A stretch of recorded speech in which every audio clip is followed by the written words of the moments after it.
Okay, today we're making a super moist mint chocolate cake. It has soft, moist chocolate cake layers paired with a cool mint chocolate chip buttercream. It's the perfect balance of rich chocolate and fresh mint flavor. So to start off, you want to preheat your oven to 180°C or 350°F conventional and grease two 8-inch cake pans and line the bottoms with parchment paper as well. This will just help to ensure that our moist fudgy chocolate cake layers don't stick to the bottom of the pan. And then once that's done, just set the pans aside for now.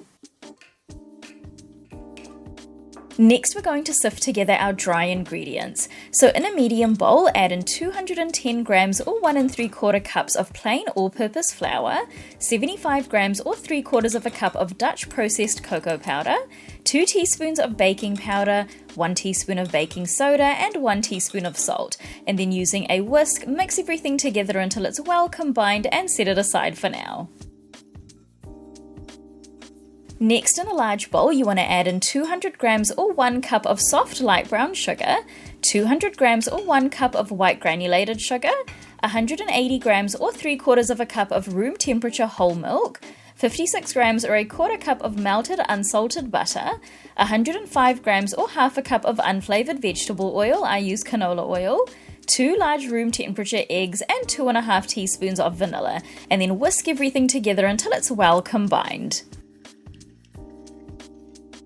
Next, add the pre-sifted dry ingredients into the wet ingredients, and again using a whisk, mix until just combined. You don't want to overmix. Now to finish off the batter, add in 180 grams or 3/4 of a cup of strong hot coffee. So I'm using 1 tablespoon of instant coffee powder dissolved in 3/4 of a cup of hot water, but espresso works just as well. And then you want to whisk until the batter is smooth, and again be careful not to overmix.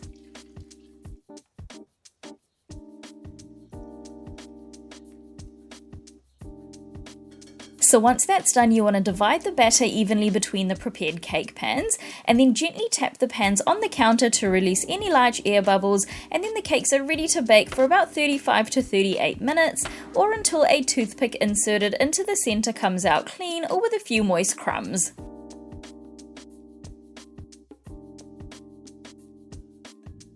Now once baked, you want to let the cakes cool in the pans for about 20 minutes and then carefully run a thin knife along the edges of the pans to release the cakes from the cake pans, and then turn them out onto a wire rack to completely cool.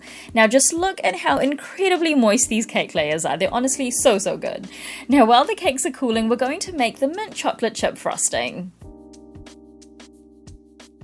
So to start off, to a large bowl, add in 340 grams or 1.5 cups of room temperature unsalted butter, 375 grams or 3 cups of powdered sugar, 2 teaspoons of vanilla, 120 grams or half a cup of room temperature heavy cream, and 2 teaspoons of peppermint essence or extract. And then using a hand or stand mixer, first mix on a low speed just until everything is combined, and then increase to a medium-high speed and whip for a full 10 minutes, scraping down the bowl halfway through. If you're using a stand mixer, then you want to use the paddle attachment. Now once the frosting is light and fluffy, you want to mix in 2 drops of green gel food coloring to give it that mint color. And then once that's done, finish by adding in 85 grams or half a cup of finely chopped semi-sweet chocolate, and then mix until well combined, and then that is our beautiful mint chocolate buttercream all done.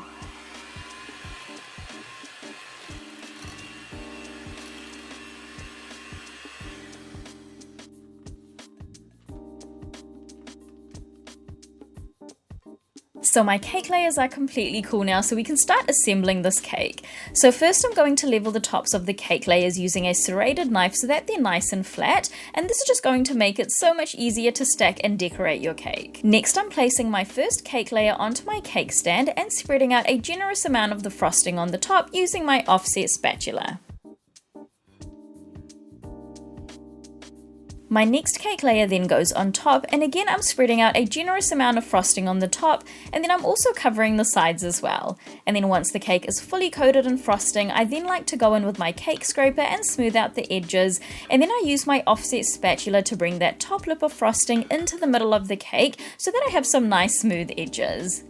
Now to finish off, I'm going to place my remaining frosting into a piping bag with a 1M piping tip on it, and I'm going to pipe some swirls on the top of my cake for a bit of extra deco.